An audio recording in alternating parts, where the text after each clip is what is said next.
I do not know. I do not know what an illegal immigrant looks like. I can tell you that I think that there are people in Arizona that assume they know what an illegal immigrant looks like.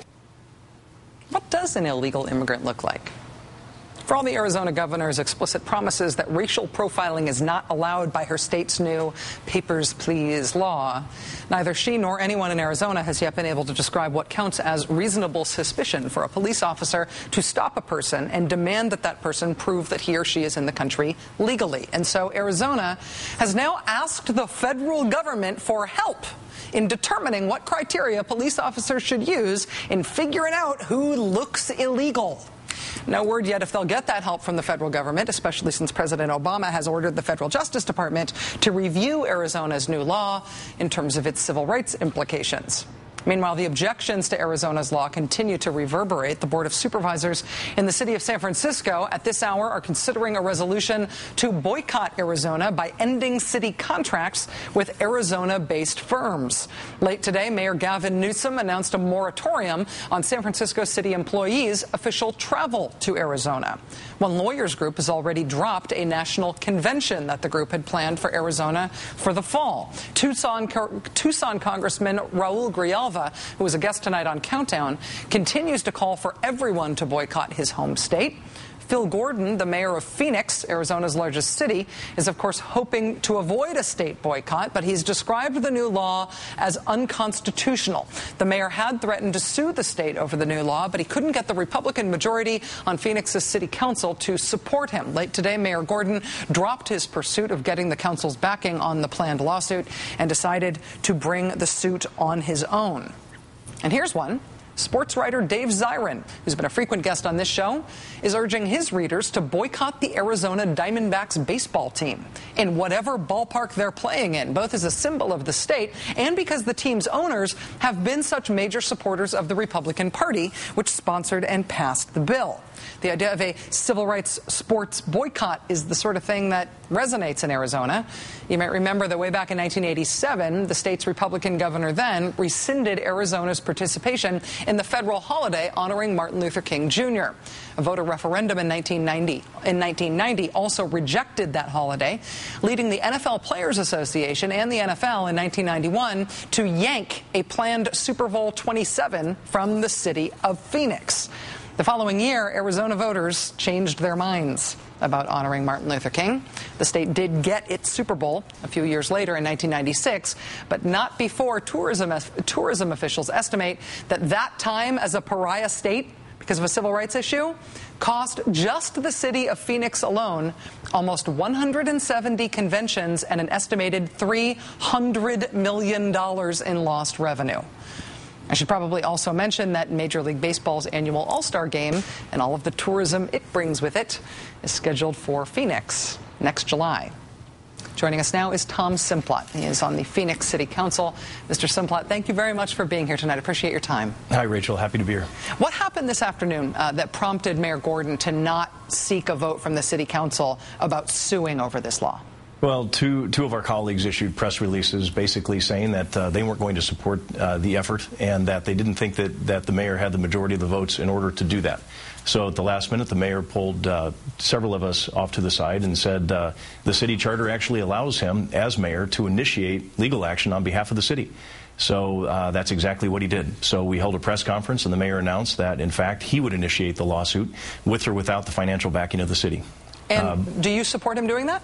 Oh, absolutely, absolutely. That's why I was a part of the press conference, and we have to draw a line somewhere, and we have to stand up to what is wrong, and this law is wrong. Would you think that the city of Phoenix should sue on this? Obviously, it's one tactic among many that can be used to sort of oppose this, but now that it's passed, a lawsuit would, I would assume, be an effort by the city of Phoenix to injunct the state from actually enforcing it.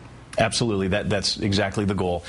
Stay the enforcement of the implementation of the law, and quite frankly, send the message to the rest of the country that Phoenix is not a part of any of what this has, any part of the creation of this law.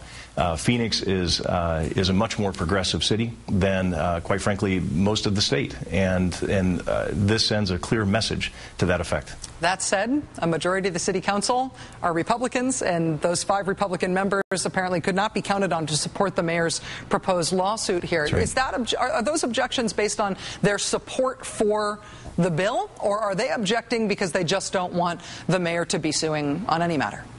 You know, from my perspective, I think it's a smokescreen. Several of my colleagues, those 5 individuals in particular, have relied upon the polling that they say suggests that a majority of Arizonans believe that this law is the right thing to do. Personally, I don't believe the polling. I think if the vast majority of Arizonans really knew what that law said, they would agree the law is wrong and that we shouldn't have passed that law and that it needs to be stayed so that it doesn't go into effect. Mr. Simplot, I wonder if the previous experience of Arizona being boycotted on a civil rights issue, which I described about the Super Bowl on the Martin Luther King issue back in the late 80s and 90s, I wonder if that is sort of on people's minds again now as these boycott calls come up again, given the huge financial cost that the city of Phoenix paid during the time of that first round of boycotting. Absolutely. Those of us who lived through that era before, and I wasn't an elected official back then, but I can tell you it affected all of us. The boycotts, it affected tourism, it affected home construction, it affected the entire state of Arizona, and that's exactly what could happen again, and we need to get this resolved before that happens. I have to ask you about one other element of opposition to this law that maybe isn't the most serious element of opposition, but it's probably the one that is of most interest nationally. And that's the fact that the Colombian pop star Shakira is expected to visit Phoenix on Thursday to speak out against this new law. I anticipate that she will be the first of many celebrities who do that sort of thing. What do you think the impact of that might be? You know, I hope it's huge. This is the first person, like you said, to come into the state. Shakira is fantastic. People listen to her. She has a lot of credibility, and quite frankly, she also attracts a younger part of the population who will agree with what she says. And I think what she's going to say is this law is wrong, and we need to get it changed, and help us do that. Tom Simplot, Phoenix City Council member, thank you very much for your time tonight, sir. I know it's been a heck of a day in Phoenix. Thanks, Rachel. Thank you. Every single Republican in the Senate voted yesterday, and then again today, against debating financial reform. Every single Republican and Democratic Senator Ben Nelson of Nebraska. Ben Nelson is a conservative Democrat. He votes with Republicans on lots of things. But this vote was still a bit of a surprise because right up until the very last moment, Senator Nelson seemed like he was on board with Wall Street reform. Senate Democrats now say, in fact, Ben Nelson was on board right till the end when he suddenly flipped. He reportedly flipped his vote when Democrats took out a Ben Nelson special carve-out deal for Warren Buffett, the world's richest man who lives in Nebraska, the state that Ben Nelson represents. Part of this financial reform bill says if you're investing in derivatives, you have to put up collateral now, since derivatives are so risky. Warren Buffett has famously called derivatives financial weapons of mass destruction, but that hasn't stopped his firm from owning about $63 billion worth of derivatives. Ben Nelson wanted Warren Buffett to be immune from the requirement to put down collateral for derivatives. Democrats told Ben Nelson no. They took away that Dear Warren, I love you, XO Ben special deal.